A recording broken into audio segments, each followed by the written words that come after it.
If you're playing Star Citizen solo, you're probably wasting AUEC on the wrong ships. Today I'm ranking the top 10 best solo ships in Star Citizen that will actually make you rich and keep you alive, covering every gameplay loop from massive money makers to a heavy fighter that changes everything. And stick around until the end because I've got one extra bonus ship that's just pure high-octane fun. Number 1, the Cutlass Red.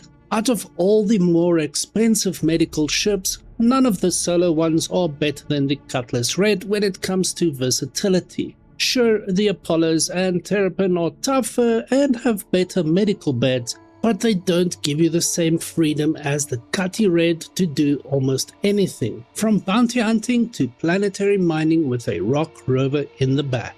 The Cutlass is not only cheaper, but thanks to its armament and toughness, it's more than capable of handling itself in a fight, whereas the Terrapin has no firepower and the Apollos don't have the maneuverability. Number 2, the Argo MOLE. Mining is more important than ever in Star Citizen, and even though the Prospector falls more into the solo ship category, the MOLE is very easy for a single player to operate. Every crafting blueprint requires some metal or mineral, so there really is no better time to get into mining. Start with a golem, upgrade to the Prospector, and end up with the MOLE. The jump between Prospector and MOLE is massive, as you can now carry 3 builds and haul significantly more ore per run. Sure, you'll be running between turrets half the time going up and down ladders, but with the right builds, you don't need to leave those nice big juicy rocks behind anymore like you do with a Prospector or Golem. Number 3, the AEGIS Reclaimer. Mining is great for steady income, but if you'd rather pick apart the remains of the verse for pure profit, we need to talk about the king of salvage. I know the Reclaimer looks like a ship that needs a crew of 10 to operate, but it's very easy to solo. Just know that you'll be running back and forth between salvaging arms and stacking boxes in the back. But it goes much quicker than you'd think and will fill up your pockets with AUEC real fast. Best in-class end goal for any solo salvager, even though cargo grids seem to be bugged for some in 4.8.1. Number 4, the MISC Starfarer. Refueling has officially entered the verse in patch 4.8. Yes, it actually happened, we're all still in shock. The MISC Starfarer is your best bet here. It has a fuel scoop, meaning that in future, when everything works the way it's supposed to, you'll fill those tanks for free and pocket pure profit. The entry-level Starlight is a cool ship, but the number of contracts you can realistically complete is a lot lower, so I'd recommend saving for the Starfarer. From what I've seen and heard, it's a solid earner and the gameplay is surprisingly relaxing, which is always a plus. Oh, and did you know the Starfarer Gemini variant is made by AEGIS? Strange. Number 5, the Drake Corsair. You can't ignore the 2953 ship showdown winner, the Drake Corsair, which of course beat the then newly released Vulture in the final bracket. It's tough, rugged, packed with firepower, has space for cargo and can carry some vehicles. It's just slow as hell, which is my only real complaint. There's also the smaller, less expensive mini Corsair, the Drake Clipper, which is the logistical previous step for anyone who loves these ships. While I don't personally reach for the Corsair all that often, its popularity as one of the best solo ships in Star Citizen is undeniable. Number 6, the RSI Hermes. I was skeptical about the Hermes when it first launched, but because I liked how tough the other Apollo ships are and how they handle, I figured I'd give it a shot.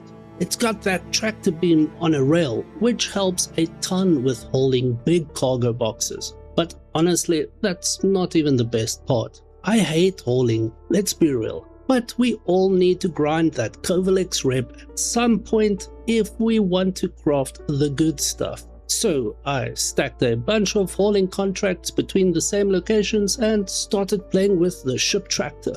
Stack the big boxes going back and forth, then toss the small ones in with my handheld max lift. After doing this a few times, I never lost a single box, and it's actually fun throwing boxes around without having to care too much about clipping something.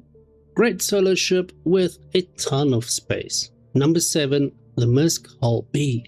Choosing between the RSI Hermes and MISC Hull-B is tough, but in the end the Hull-B wins. The Hermes can carry nearly the same amount of cargo and gives you the option of bringing a small vehicle or mech. The Hull-B has all its cargo on the exterior, which, when extended, is a long ship. Parking in front of cargo elevators isn't always easy, and half your cargo is on the other side. That said, the Hull-B makes it much easier to grind rep faster, because you can plan and organize your deliveries more efficiently. And speaking of fighters that outperform their size, stay tuned for number 10 because it's the only solo heavy fighter that makes an entire combat crew look unnecessary. Number 8. The RSI Meteor. If you're into boom and zoom ships like the Buccaneer, you're going to love the RSI Meteor. Those two size 5 Leonid cannons are better than ever right now. It's still made of paper, but it's fast. Done right, you can rake most medium-sized ship in a single pass or two. It's a very popular solo option in the current patch for bounty hunting and space combat. Just don't expect it to do anything other than shoot to kill. The Meteor has definitely become a big favorite for solo players this patch. Number 9. The Esperia Prowler utility. If you don't like being seen, or you're into the more lucrative side of the smuggling trade, there's nothing stealthier than the Prowler utility. It's an incredibly cool alien cargo ship that gets you in and out of dangerous places fast and unnoticed. The best part? It ships with a top-tier stealth power plant as standard, and that alone makes this deal all the sweeter. Great ship, looks awesome, and perfect for a solo player looking to move goods that maybe shouldn't be moved. Before we get to number 10, please consider subscribing and sharing this video. And remember, I've got one extra bonus ship for you after this, so stick around. Number 10. The Origin M80. The Hornet F7s and 8 are nice. The Guardian MX is cool. The Stinger, absolutely badass. But one ship that beats them all for solo players who like the speed and don't mind the good joust is the new Origin M80. The only ship that comes close to the M80 in firepower is the Stinger, and flying the Stinger feels like piloting a hippo through mud compared to Origin's first heavy fighter. I've been testing these ships extensively over the past few weeks, hoping the M80 would lose. It didn't. There's really no contest. Plus, it's one of the only heavy fighters, alongside the Guardian, that has a bed to log out of. A big deal for solo players. Now, we've covered the absolute best solo ships in Star Citizen. Feel free to drop your thoughts in the comments below. But I promised one more ship, and this one definitely won't make you rich just yet, but the fun factor is completely off the charts. The AEGIS Sabre Peregrine. Drop the shields, go full competition build, crank the volume up and zoom past stations, through canyons, mountains and forests. It just doesn't get better than this. Oh wait, it actually does, in the video over here.